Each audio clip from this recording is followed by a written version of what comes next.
अरे वाह, ये तो मेरा दुश्मन आ रहा है। ऐसा करता हूँ ये कूड़ा इसके ऊपर फेंकता हूँ।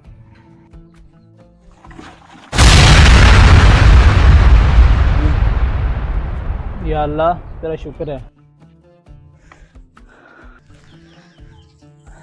अरे बहुत ज़्यादा थक गया हूँ यार। ऐसा करता हूँ यहाँ कुछ देर आराम कर लेता हूँ। अरे आज तो शिकार खुद चलकर मेरे सामने आया है।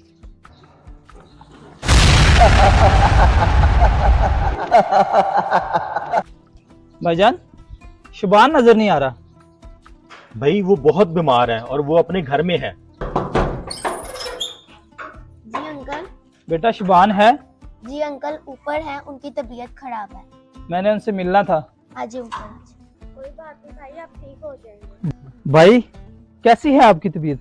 भाई आप, मैं तो रोज आप पे कचरा फेंका करता था, अब फिर भी मेरी तबीयत पूछने आए। कोई बात नहीं भाई, नफरत को मोहब्बत से जीता जा सकता है।